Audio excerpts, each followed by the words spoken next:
Hello, very good afternoon. I hope सारे बहुत शानदार हो गए। आज की क्लास में मैं जो CSET 2025 में एग्जामिनेशन हुए उसमें जो लॉजिकल रीजनिंग का पार्ट था उसका मैं सॉल्यूशन कराने वाला हूं आपको, जैसा मैंने आपको पिछली क्लास में बोला था।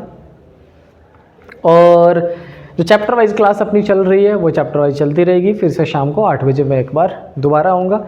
अल्फ़ाबेटिकल सीरीज हमारा चल रहा है। अल्फ़ाबेटिकल सीरीज का प्रोबेबली आज लास्ट हो जाएगा, कंप्लीट हो जाएगा। अल्फ़ाबेटिकल सीरीज की क्लास आज ख़त्म हो जाएगी। एक आज मतलब सुबह में न्यूज़पेपर जब पढ़ रहा था तो कुछ वर्ड ऐसा था जिसको सर्च करने के लिए मैं गया गूगल पे, और फॉर्चुनेटली मेरे को वहाँ पे एक बहुत ही शानदार सा शेर दिखा। उसको मैंने थोड़ा सा ऐड किया है। किसी शायर ने ऐसा लिखा है कि मैं अगर गलत हूँ तो मुझे समझाया कर, मैं अगर गलत हूँ तो मुझे समझाया कर, मैं तेरा ही तो हूँ तू अपना हक जताया कर, और ना देखूँ तुझे तो कदम बहकने लगते हैं मेरे, कि ना देखूँ तुझे तो कदम बहकने लगते हैं मेरे, बहाने किसी ज़रूरी काम के तू मेरे घर आया जाया कर, मैं तेरा ही तो हूँ तू अपना हक जताया कर। इतना शानदार लगा ये शेर मेरे को कि मैं तब से ही सोच रहा था कि आज की क्लास में सुनाऊंगा इसको ज़रूर। वैसे और भी गज़ल मैं खुद भी लिखता हूँ, ग्रेजुअली सुनेंगे। चलिए आते हैं 2025 के CSET के लॉजिकल रीजनिंग का जो पार्ट है उसमें पहला क्वेश्चन ऑलरेडी हमारे स्क्रीन पर है। देखिए क्या लिखा है। What comes at x and y respectively in the following sequence.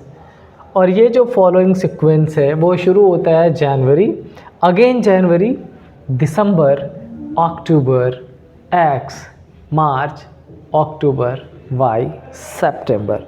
मतलब अपन यहाँ से देखें तो बैकवर्ड जा रहे हैं। सबसे पहले कौन सा था? जनवरी। डन। अच्छा, उसके बाद फिर कौन सा आ गया? फिर जनवरी ही आया। ठीक है, ये कलर कुछ पिंक सा मज़ा नहीं आ रहा है इसमें। जनवरी एंड जनवरी। डन।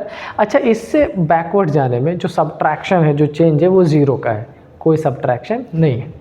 अब आते हैं लौट के किस पर? दिसंबर पे। तब आपको देखेगा इसमें अच्छा 1 मंथ बिफोर हो गया।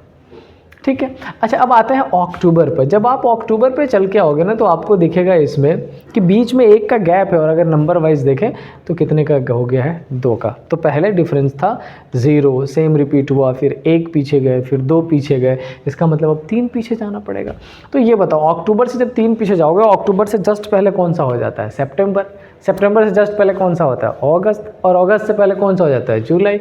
इसका मतलब ये कि हमारे आंसर में जो x का वैल्यू था उसकी पोजीशन पर कौन आने वाला है? जुलाई आने वाला है। देखो है सिंपल सा सीरीज बेस्ड क्वेश्चन है, बस इसमें इन्होंने टर्म x y लेके या नंबर्स या डिजिट्स ना लेके इन्होंने थोड़ा सा डिफरेंट नंबर्स ले लिए हैं। ऑलराइट। अच्छा, अब जुलाई से फिर 4 पहले जाओगे तो जुलाई से 4 पहले जाने का मतलब है जून, मई, अप्रैल, मार्च। 4 पहले हो गए, और मार्च हमारा गिवन है। इसका मतलब मार्च से 5 पहले चलना पड़ेगा। 5 पहले चलने पे कौन आएगा? अक्टूबर। अब अक्टूबर से 6 पहले चलना पड़ेगा। अक्टूबर से 6 पहले चलोगे तो कौन सा महीना आने वाला? अक्टूबर से पहले आएगा सितंबर, सितंबर से पहले अगस्त, अगस्त से पहले जुलाई, जुलाई से पहले जून, देन मई, और मई से पहले कौन सा हो जाएगा? अप्रैल। सो आपका करेक्ट आंसर इसमें कौन सा होने वाला है? जुलाई और अप्रैल, ऑप्शन नंबर बी। बहुत सारे बच्चों ने इस क्वेश्चन के आंसर में गलती करी थी। इतना कुछ मुश्किल या टफ नहीं था, ये सिंपल क्वेश्चन था। बस कई सारे बच्चों ने किया कि कैलेंडर के पैटर्न को समझ के इस पर सॉल्यूशन करने की कोशिश उन्होंने की, जो एक्चुअल में नहीं था। राइट। चलिए चलते हैं नेक्स्ट क्वेश्चन पे। नेक्स्ट क्वेश्चन देखते हैं अपने CSET के इस पैटर्न में कौन सा है। Next question is a solid cube is painted yellow all its face. सारे ही फेस पर कैसा कलर कर दिया गया है? Yellow. The cube is then cut into 60 smaller. बहुत ध्यान से देखना, 60 स्मॉलर की बात की गई है। इसका मतलब इसकी 60 स्मॉलर की बात की गई। 60 स्मॉलर कब बनेगा आपको ये समझना पड़ेगा। क्यूब का जो पैटर्न होता है नॉर्मली, अगर मैं आपको बताऊं, अगर ये कॉन्फ़िगरेशन क्यूब का ये रहा, देन अब इसमें पार्ट्स को कैसे कट करें। एक पार्ट आपको अपर दिख रहा है कि ये दिख रहा है कि ये दिख रहा है, इसको कैसे कट करें कि 60 का कॉन्फ़िगरेशन बनेगा। अच्छा, इक्वल वाले में जैसे सपोज कर लो कि अगर मैं इसको भी 1 2 यानी कि 1 2 3 पार्ट्स हो जाए, इसको भी 2 टाइम्स काट दो, इट मीन्स 1 2 3 पार्ट्स हो जाए, और इसको भी मैं 2 टाइम्स काट दूँ, इसका मतलब 1 2 3 पार्ट्स हो जाए, तो आपको इस कॉन्फ़िगरेशन में 3 × 3 × 3 कितना हो जाएगा, 27। डन। अब हमें करना क्या है कि यहाँ ये 3 की पोजीशन पर ऐसे डिजिट्स को पुट करना है कि उन तीनों का मल्टीप्लिकेशन किसके पास आ जाए, 60।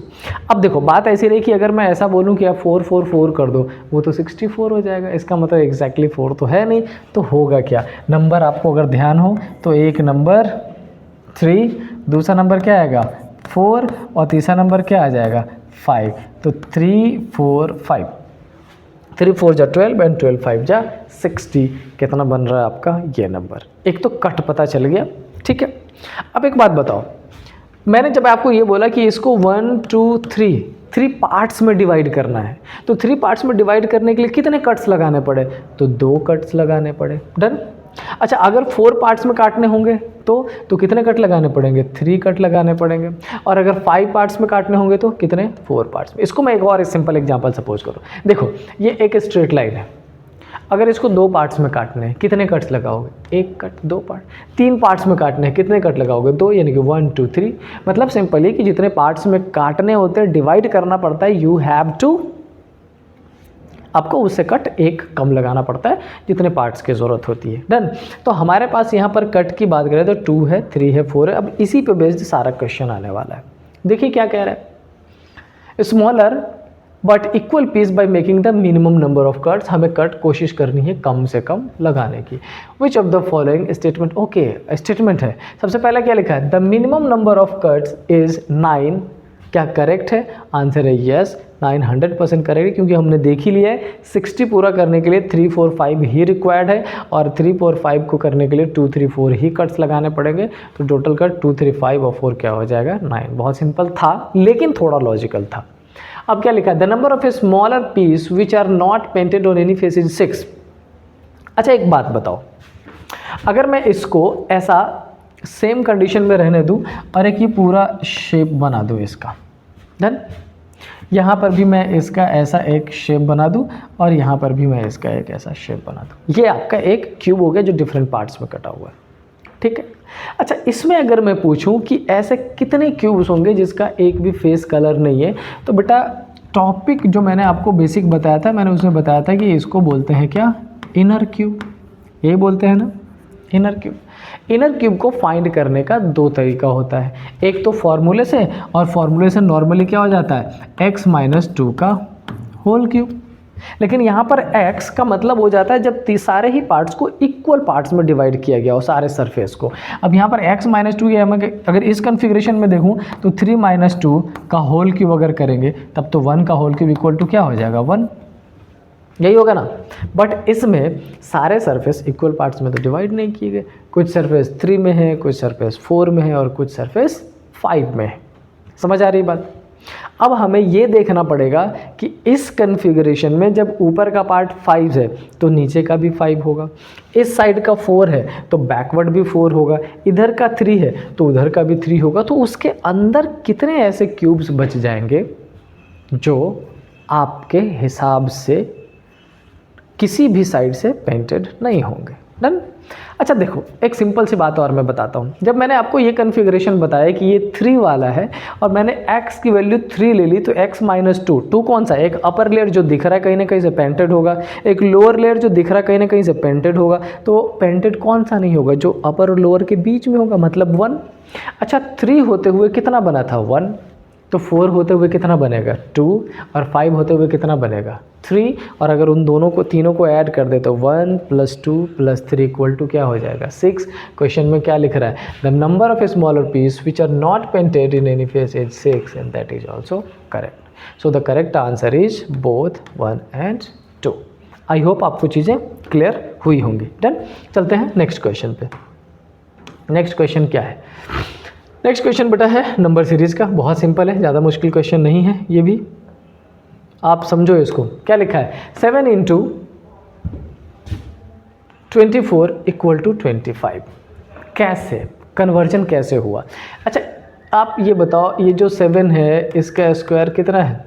49, और ये जो 24 है इसका स्क्वायर कितना है? 24 का 24 इंटू 24 कर देते हैं, चेक कर लेते हैं, क्योंकि एग्जैक्टली 4 4 जा 16, 1 4 2 जा 8 एंड 1 9, 2 4 जा 8 एंड 2 2 जा 4। ये कितना हो गया? 6 9 8 17, बच्चा 7, 1 4 5 76। अच्छा अगर इस 49 को 576 में ऐड करते हैं तो 9 और 6 15, बच्चा 1, 1 4 5 और 7 12, बच्चा 1 और 5 6 625। क्या ये 625 इस 25 का स्क्वायर है? तो बेसिकली सिंपल पैटर्न क्या हो गया? सिंपल सा पैटर्न ये हो गया कि इस 7 का स्क्वायर प्लस 25 के स्क्वायर को जब प्लस किया तो इक्वल टू में जो नंबर गिवन है उसका स्क्वायर बन जाता है। ठीक है, तो आपको यहाँ भी क्या करना है? सेम। अब आपको करना पड़ेगा 16 का स्क्वायर प्लस 63 का स्क्वायर। तो चेक कर लीजिए, 16 का स्क्वायर प्लस 63 का स्क्वायर जब दोनों को मैच करेंगे तो वो किसके स्क्वायर के बराबर होना चाहिए? देखते हैं, पूरा मैं कैलकुलेट कर देता हूँ आपके लिए। डन, चलो 16 का स्क्वायर, 16 इंटू 16 होता है 256। डन, 63 का स्क्वायर मुझे नहीं पता, तो आप इसको मल्टीप्लाई कर लें। डन, आप इसको क्या करें? मल्टीप्लाई कर लें। डन, अच्छा 3 3 जा 9 और 3 6 जा 18, 6 3 जा 18, बचा 1 और 6 6 जा 36 एंड 137। इनको ऐड करेंगे तो ये 9 हो जाएगा, 8 और 16, 1 1 2 और 7 9, 3 9 6 9। चलो ऐड करते हैं, इसमें ऐड करना है 3 9 6 9, तो 9 6 15, बचा 1 1 5 6 और 6 6। आगे चेक करने की ज़रूरत भी नहीं है, अगर लास्ट में 5 आ रहा है तो वो किसका क्यूब हो सकता है? स्क्वायर हो सकता है 65 का, यहीं से। डन, तो बेसिक पैटर्न, बेसिक चीज़ था पैटर्न को समझना। अगर आप पैटर्न समझ लेते तो आंसर आप इजीली निकाल सकते थे। नेक्स्ट क्वेश्चन चलते हैं। अच्छा ये जो नेक्स्ट क्वेश्चन है ये किस पे बेस्ड है? तो ये बेस्ड है, consider the following statement. Banking के सिलेबस में ज़्यादातर पूछे जाने वाला एक चैप्टर है जिसका नाम है इनइक्वालिटी। अच्छा मैं मतलब क्या ही बताऊँ, लेकिन कई सारे टाइम बच्चे भी और कई सारे टाइम टीचर्स भी ऐसे रिएक्ट कर देते हैं कि आप समझ नहीं पाते हो कि वो बहुत अच्छे हैं रीजनिंग में या फिर बहुत बेवकूफ़ है रीजनिंग में। रिएक्शन करना थोड़ा सा मुश्किल होता है, पहली बात। दूसरी बात ये कि मैंने एक चीज़ देखी है, जिनको कुछ नहीं आता वो अपने आप को रीजनिंग के फैकल्टी मानते हैं। क्यों? क्योंकि उनको आता है रीजनिंग का एक टॉपिक कैलेंडर, एक आता है क्लॉक, एक टॉपिक उनको आता है non verbal analogy, dot situation और embedded figure, water image, mirror image, और वो हो गया लॉजिकल रीजनिंग के फैकल्टी। मतलब बस पढ़ लेते हैं क्या लिखा है। इस सीक्वेंस में कह रहा है then B is always greater than E। अब आपसे पूछ रहा है कि क्या B is always greater than E होगा? देखते हैं। अच्छा इस B से E तक का रिलेशन अगर आप चेक करो, B से E तक का, बहुत ध्यान से देखना, क्या साइन डिफरेंट डायरेक्शन का है? आपको दिखेगा कि हाँ सर B से E तक देख रहे हैं तो ये एक साइन डिफरेंट डायरेक्शन, ये एक डिफरेंट डायरेक्शन का है। और मैंने बेसिक क्लास में आपको सिंपल बताया था कि अगर किसी भी क्वेश्चन में 2 डिफरेंट डायरेक्शन का साइन आ जाता है आप कंक्लूड ही नहीं कर सकते। क्यों नहीं कर सकते ये मैं बताता हूँ। सपोज कर ले कि आपके पास कन्फिग्रेशन B, C और D गिवन है। अच्छा ये B भी बड़ा है C से और ये D भी बड़ा है C से, तो इन दोनों में कौन सा बड़ा होगा? नहीं बता सकते। हो सकता है B बड़ा हो D से, हो सकता है D बड़ा हो B से, हो सकता है B और D इक्वल हो, मतलब आप डेफिनेट इन्फॉर्मेशन नहीं दे सकते उसके बारे में। समझ आई बात? तो पहले वाला तो 100% रॉन्ग है। अब क्या कह रहा है? If P is greater than Q equal to R and so on, then S is always less than V। तो कह रहा है क्या S V से छोटा है? चेक कर लेते हैं S और V का रिलेशन। अगर S और V का रिलेशन देखें तो यहाँ पर बेटा इस इक्वल और इस इक्वल का तो चलो मान लेते हैं कि अभी यूज नहीं होगा, लेकिन यहाँ पर एक साइन ये आ गया ग्रेटर और इक्वल की कंडीशन। V को या तो बड़ा बना रहा है या फिर इक्वल, या इन द सेम वे आप ऐसा कह सकते हो कि S को या तो छोटा बना रहा है या S को V के इक्वल। लेकिन अगर मैं इसको डायरेक्टली इस वे में लिख दूं कि V इज ऐसा, इसको जब आप डीप में चेक करोगे तो पता चलेगा कि V इधर बड़ा है या V इधर इक्वल है। क्या हम 100% श्योरिटी के साथ कह सकते हैं इसमें कि S छोटा ही होगा V से? तो आपका आंसर होगा नहीं, 100% श्योरिटी के साथ अपन नहीं बोल सकते। इसका मतलब इस कंडीशन में नीदर 1 नॉर 2 करेक्ट होगा, ना तो पहला ना तो दूसरा 100%। डन। आई होप क्वेश्चन के साथ साथ टॉपिक भी आपका क्लियर हो रहा होगा। अब आते हैं इसमें क्या लिखा है, लेटर रिपीटिंग सीरीज बोलते हैं इसको। बहुत ही शानदार टॉपिक है लेटर रिपीटिंग सीरीज का।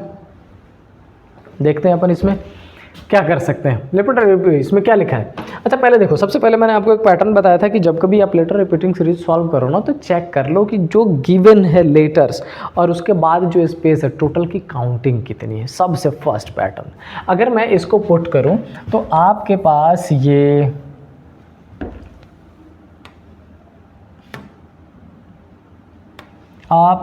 ये कितने हैं? आपके पास है ये A, देन क्या है B dot C dot A again, फिर B C done B C। अब अगर इन सबको काउंट करें तो एक बार देखो 1 2 3 4 5 6 7 8 9 10 11 12 13 14 15 16 17 18। अच्छा पता नहीं क्यों फर्स्ट टाइम सॉल्व कर रहा हूँ, ऐसा नहीं कि पीपीटी बना तो मैंने बना दिया था, नहीं, लेकिन इसको रीड करते करते ही ये आंसर क्लियर हो गया है। देखो अच्छा ये 18 है तो कैसा बन सकता है, या तो 3 इंटू 6 या 6 इंटू 3। पहले अपन क्या करेंगे, छोटे वाला 3 इंटू 6। तो देखो ये 3 3 3 3 एंड 3, ठीक है। अच्छा यहाँ पर क्या है C तो इसमें हम क्या कर सकते हैं C और यहाँ पे क्या कर सकते हैं C। डन। लास्ट लेटर क्या है B, लास्ट लेटर क्या है B, लास्ट लेटर क्या करना पड़ेगा B, मतलब क्या बन गया ABB, फिर यहाँ भी क्या करो ABB, यहाँ भी क्या करो ABB। ये हो गया आपका आंसर। फाइनल निकलेगा क्या BCBAC। ऑप्शन में चेकआउट कर लेते हैं कौन सा है BCBAC, that is option number C, और ये आपका करेक्ट आंसर है। जब कभी लेटर रिपीटिंग सीरीज का कॉन्सेप्ट आता हो ना, सबसे पहला काम ये करिएगा कि total number of letters and जो फिल इन द ब्लैंक्स यानी खाली जगह गिवन है उसको एक बार काउंट कर लीजिए एंड देन कैलकुलेट कर लीजिए। बहुत सिंपल वे में आप आसानी से उसको कैलकुलेट कर सकते हैं। अच्छा कई बार ऑड नंबर्स आ जाता है, जैसे सपोज कर लो यहाँ पर 18 ना दे के 19 दे देता, एक एक्स्ट्रा 20 दे देता तो अपन 4 इंटू 5 5 इंटू 4 चेकआउट कर लेते हैं। 21 दे देता 3 इंटू 7 7 इंटू 3 चेक कर सकते हैं, या 4 इंटू 5 प्लस 1 चेक कर सकते हैं। समझ रहे हैं? तो पहले आप पैटर्न को समझ लीजिएगा तब कोशिश करिएगा उसको सॉल्व करने का। देखिए नेक्स्ट क्वेश्चन क्या है हमारा। नेक्स्ट क्वेश्चन एक बार फिर से नंबर सीरीज है। अच्छा देखो इस क्वेश्चन में मैं पहले आपको एक चीज़ समझाता हूँ, समझिएगा ध्यान से। क्या लिखा है 24 X 12 18 36 और 90 ऐसा, और हमसे क्या पूछा X का वैल्यू पूछा। अभी ऑफलाइन क्लास में भी इस क्वेश्चन पे चर्चा हुआ था। बच्चे कई बार एक्चुअली होता क्या, सुनो, जब बच्चे बैंकिंग की तैयारी कर रहे हैं तो उनको पता है कि रीजनिंग एक वास्ट सब्जेक्ट है, मेरे को पढ़ना पड़ेगा शानदार तरीके से। बच्चे एसएससी का है, अच्छा मतलब प्री में भी और मेंस में भी है। बच्चे कैट का प्रिपरेशन कर रहे हैं, उनको लगता है कि yes reasoning is there, I have to study. लेकिन जब बच्चे सीसेट का प्रिपरेशन करते हैं तो उनका मेंटल स्टेटस ये बना होता है कि नहीं, मेरा प्राइमरी सब्जेक्ट मेरा जीएस है, मेरा ऑप्शनल है, इससे है डिफरेंट, सीसेट तो मैं यूँ कर दूँगा। तो उनका जो है ना एक मेंटल स्टेटस ही डिफरेंट रहता है, अलग ही टाइप का रहता है। उनको ये लगता है कि मैं देखूंगा कर दूंगा, और जब देखूंगा कर दूंगा वाला कंसेप्ट नहीं चल पाता है तो उनका जो दिमाग है ना वो भारी होना शुरू हो जाता है। उनको लगता है अरे बाप रे इतना मुश्किल है। नहीं है, आप थोड़ा सा ध्यान से पढ़ा करें। अच्छा इस सीरीज में देखो जो पहला नंबर था उससे जब दूसरे की बात, दूसरा नहीं पता, लेकिन जो तीसरा नंबर है आप उसको देखो वो छोटा हुआ है क्या छोटा? यस, छोटा हुआ है। इसका मतलब क्या है कि मैंने आपको एक बताया था, वो जब बेसिक क्लास हम पढ़ रहे थे, कि अगर फर्स्ट नंबर से दूसरा नंबर डिक्रीज करता हो तो आपकी फर्स्ट प्रायोरिटी होती है उसको मल्टीप्लाई करने का हाफ से। किससे? हाफ से मल्टीप्लाई करने का। अगर इस 24 को मैं 1/2 से मल्टीप्लाई कर दूं, कितना निकल के आएगा? 12।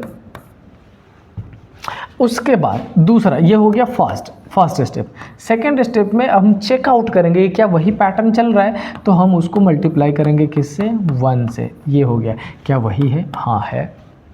अगर अब भी कंफर्मेशन ना मिलता हो तो थर्ड पैटर्न आप दो तरीके से चेक कर सकते हैं। एक तो 3/2 या 1.5 से कर दीजिए, आपका क्या नंबर आ जाएगा? 18। क्या वही आ रहा है? हाँ आ रहा है। इतना सिंपल है। और आज की क्लास में ही मेरे को लगता है कि 7 to 8 मिनट्स इस पर्टिकुलर क्वेश्चन पे चला गया, क्योंकि समझ ही नहीं आ रहा है। आप ठीक है, आप सीसेट का प्रिपरेशन कर रहे हैं, आपके पास डिफरेंट सब्जेक्ट्स की रिस्पॉन्सिबिलिटी है, वो मुश्किल है, लेकिन अगर ये सब्जेक्ट आपके एग्जामिनेशन में आ रहा है तो it's your responsibility to go deep, ताकि आप सिर्फ उस क्वेश्चन को ना समझो, आप उस टॉपिक को समझ लो कि आगे आने वाले काम में कैसे आपने करना है। मेरी बात समझ पा रहे हैं आप? यस। चलिए, तो आंसर इसमें क्या हो जाएगा आपका? Option number B, 12 is the correct one. और लॉजिक बहुत सिंपल सा था। अब समझो, ये बहुत शानदार क्वेश्चन है। क्या लिखा? A mobile phone has been stolen, होते ही रहता है नॉर्मली, और लास्ट 2020 से लेके 2023 के आसपास लक्ष्मी नगर में निर्माण विहार मेट्रो से खुरेजी के आसपास का जो रास्ता है और निर्माण विहार से लक्ष्मी नगर मेट्रो के बीच का जो रास्ता है, उसमें मेरे 3 फ़ोन, मतलब क्या ये समझ नहीं आ रहा। आप चल रहे हो, ऐसे चल रहे फ़ोन चला गया, आप भाग भी नहीं सकते उनके पीछे, और उनको इतना आइडिया रहता है, एकदम ऐसा साई निकल के चले जाते हैं। और एक बार तो मैं क्लास लेके 9:15 में निकला था। 9:15 में मैं अपने जिस कोचिंग सेंटर में वर्किंग था, मैं वहाँ से नीचे उतरा और सीढ़ी से 10-15 सीढ़ी में, मतलब स्टेयर से उतरने के बाद 10-15 कदम मैं आगे चला था। वहाँ पर एक स्वीट्स भी, शगुन स्वीट्स से जस्ट आगे बढ़ा था मैं, एकदम V3S मॉल के जस्ट अपोजिट साइड, थोड़ा सा आगे कॉर्नर पे मैं बढ़ा था। तो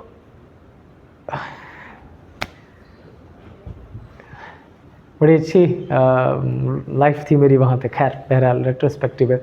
तो हुआ ये था कि मैं थोड़ा सा फ़ोन में बिजी था और मैंने हेडफोन लगा रखा था और फ़ोन में ऐसे रख के ऐसे मैं चलता जा रहा था। तो पहले जो पर्सन था, 3 लोग थे बाइक पे, वो आए और स्नैचिंग की कोशिश की, लेकिन वो मेरे हाथ से फ़ोन छीन नहीं पाए प्रॉपर।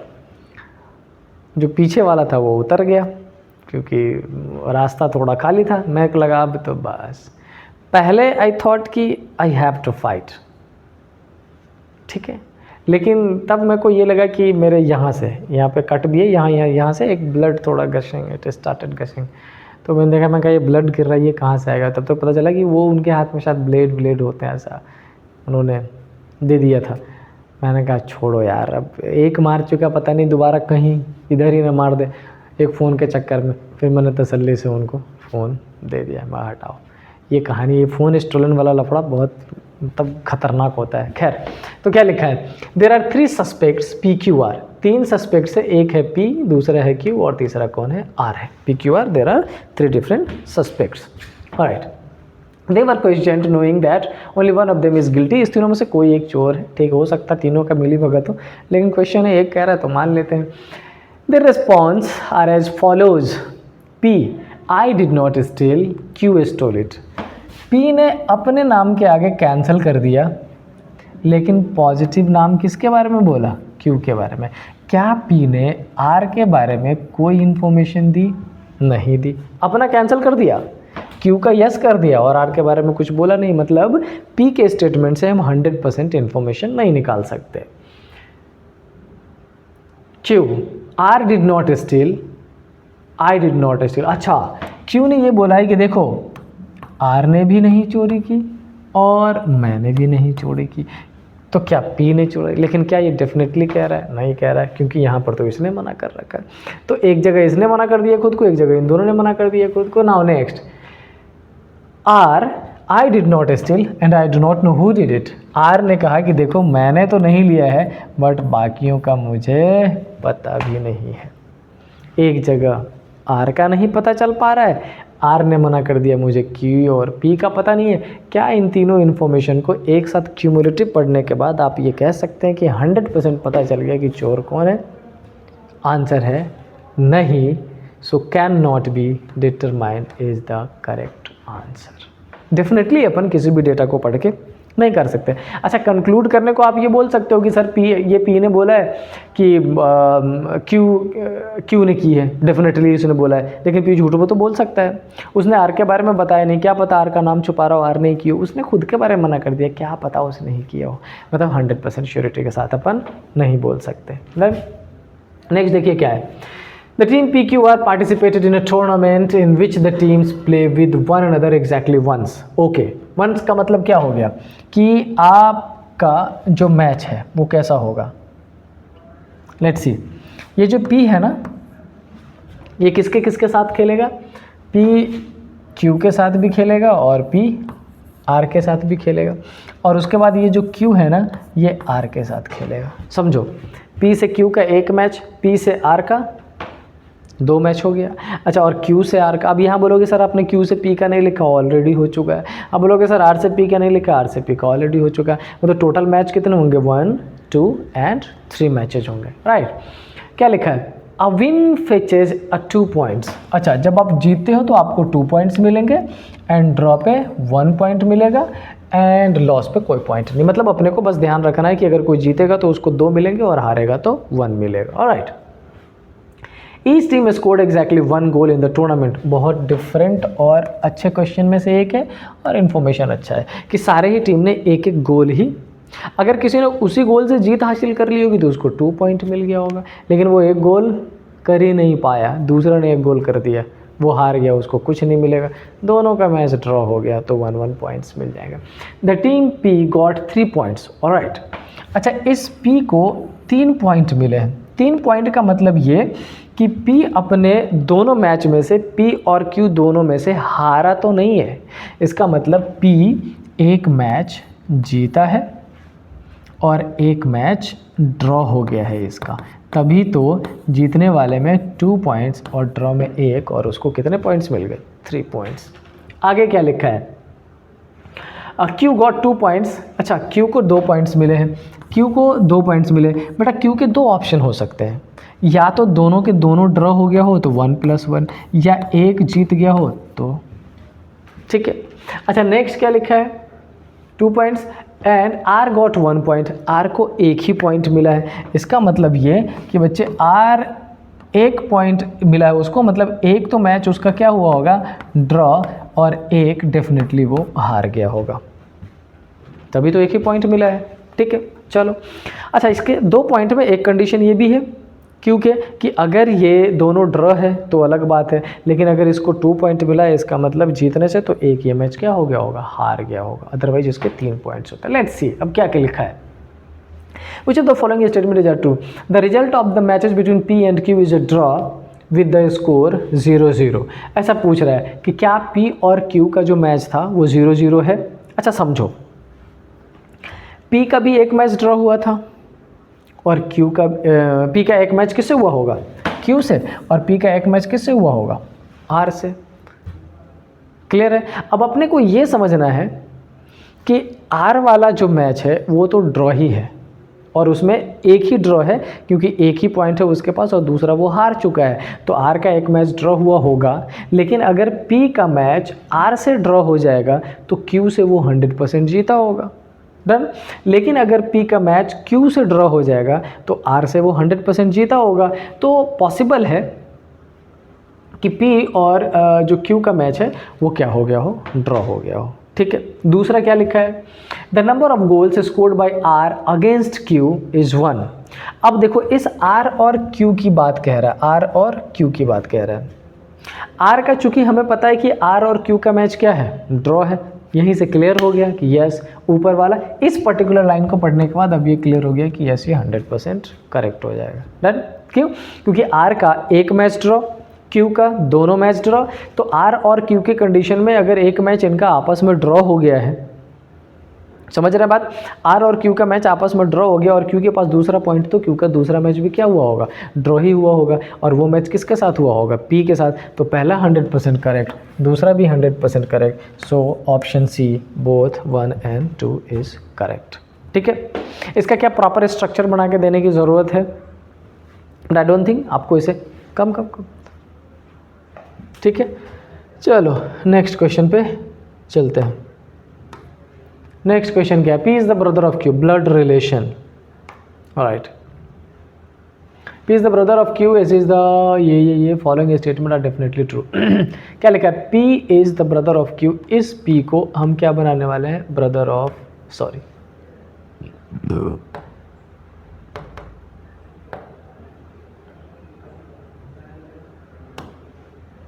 पी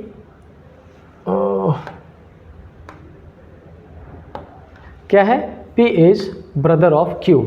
अच्छा, Q एंड R दोनों, P Q का भी ब्रदर है और R का भी ब्रदर है, लेकिन Q और R का जेंडर अभी अपने को क्लियर नहीं है। T is P is father, इस P का फादर है जिसका नाम है क्या, T, बस इतनी। अच्छा, S is R's mother, S mother है, इसका मतलब T और S की आपस में क्या हुई होगी, शादी। अब आपसे क्वेश्चन पूछ रहा है कि डेफिनेटली कौन सा करेक्ट है। The first one is S and T are a couple, S and T, yes 100% correct, S and T are a couple, yes. उसके बाद क्या लिखा है, Q is T son, Q का जेंडर क्लियर नहीं है। T is Q's father, T of course 100% correct, T is Q's father, ये भी करेक्ट है। But S is P's mother, S P की मदर है, yes 100% correct. R is T's daughter, R का gender clear नहीं है।